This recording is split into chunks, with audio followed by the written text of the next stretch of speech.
Weh, 2 jam babe aku nak sampai sini. Harap berbaloi lah 2 jam aku. Kerang, ikan bakar. Daging salai satu.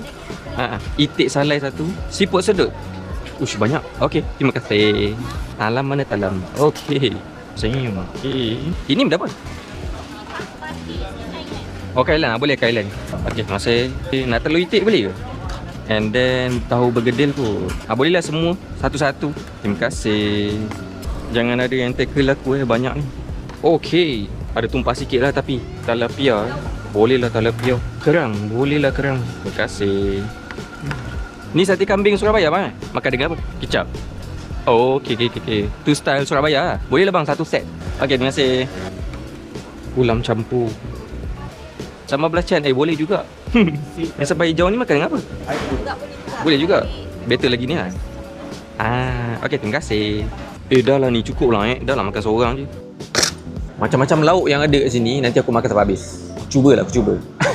Tilapia bakar. Bismillah. Telur itik.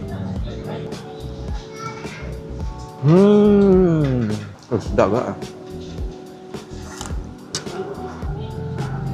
Daging salai. Bismillah.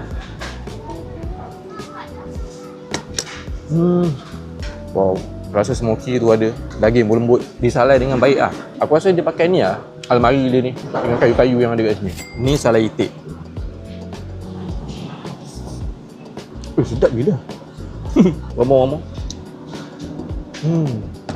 Semua salai kat sini semua best lah. Ni lama dah tak makan siput sedut. Tapi siput sedut ni bukan salai tau. Mana ada siput sedut salai? Siput sedut masak lemak. Cukup, pedas dia cukup lah untuk aku. Jangan pedas sangat. Ni dah okey dah. Macam sedut deruh. Siput sedut. Memang sedap lah. Wow, ni lain macam ni. Satu portion ni RM15. Okey, ni banyak.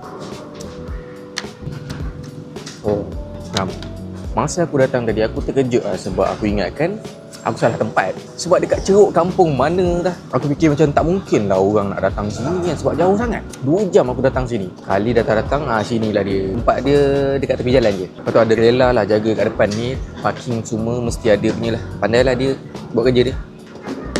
Ni menarik. Sebab dia punya tahu bergedil, dalam dia ada daging salai.